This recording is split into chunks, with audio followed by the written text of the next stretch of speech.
I never had the chance to properly say goodbye.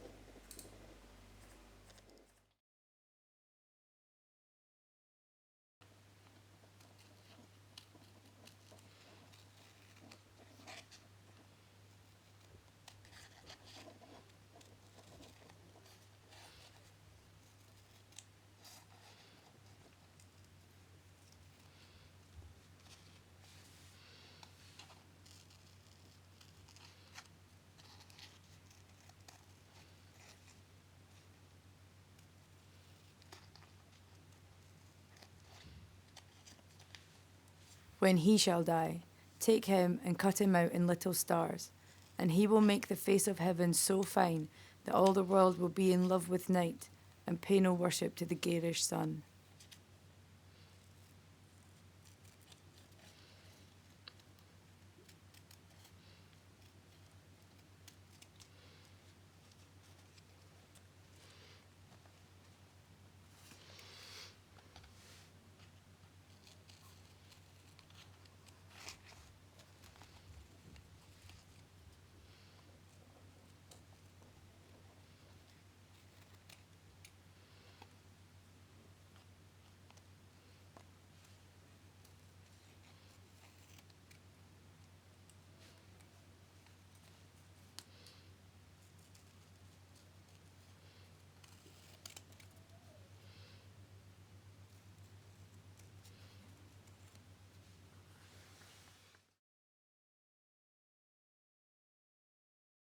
The day which we fear as our last is but the birthday of eternity.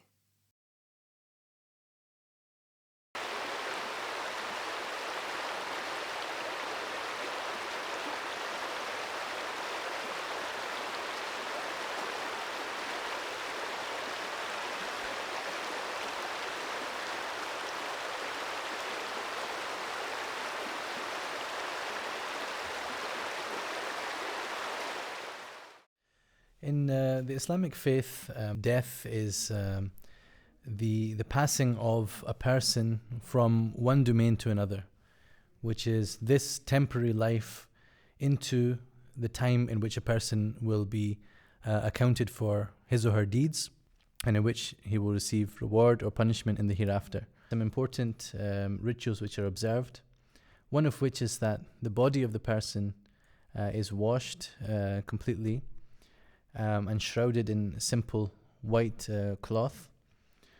Then the person is also brought into a mosque in the community, and the people have the opportunity to pray for that deceased person, and then the person is buried.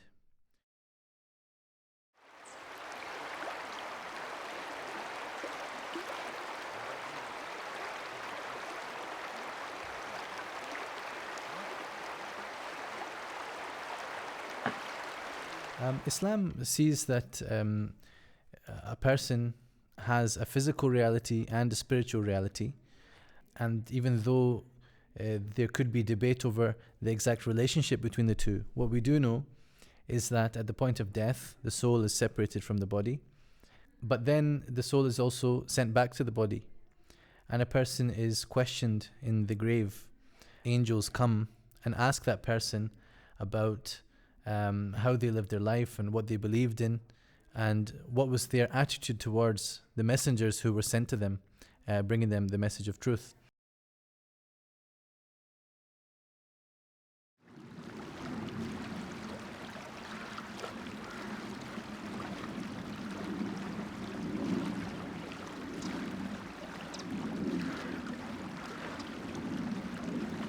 There are numerous intricate practices involved in preparing the body for burial and then actually burying the body. Even, for example, the position that the body is placed in the grave. The head is turned towards the right, towards the direction of Mecca, which is in Saudi Arabia. This is the same direction that we face in prayer.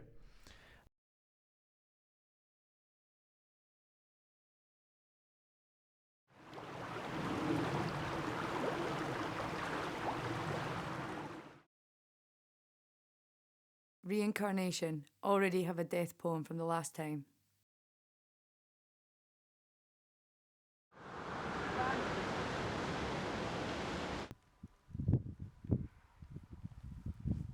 One of the principles of Buddhism is for people to be conscious of impermanence and to face up to impermanence.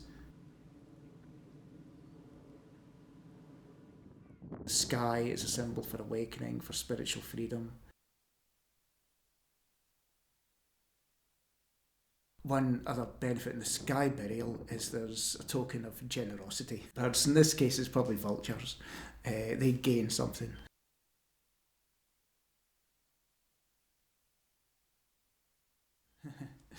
And I suppose that's another thing added to the sense of impermanence. I suppose you are sometimes encouraged to be prepared to let go of everything, including the body. So there's a kind of significance to that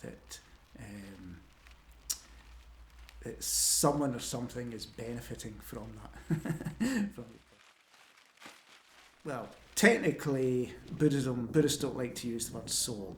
This the one of the most important teachings in Buddhism is what's called anatta in Pali or anatma in Sanskrit, which can be translated as no self or even no soul. But I think the traditional view would be that consciousness continues. Yeah? And the reason Buddhists, including myself, are not too keen on using the word soul is the word soul suggests something too fixed.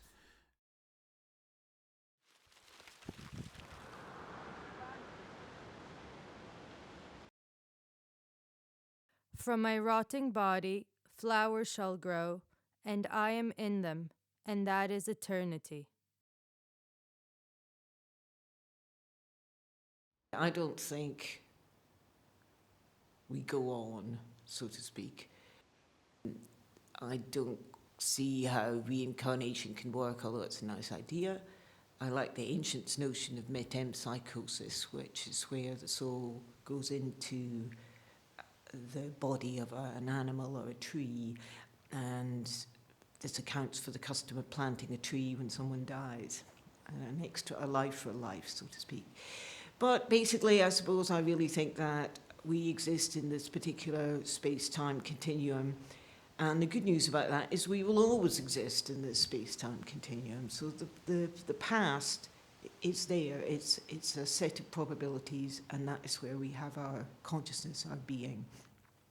That is one kind of immortality. The second kind might be that we are also part of the culture that we live in. We have a collective self, and that collective self continues on. So as long as there is someone who remembers you, whose mind you have shaped, whose experience you have shaped in some way, then that too is a kind of immortality. The cultural significance of burial rites is always about the living and not about the dead.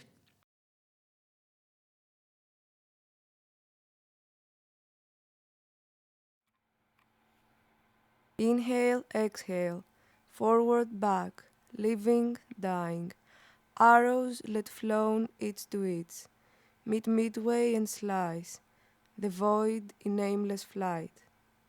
Thus I return to the source.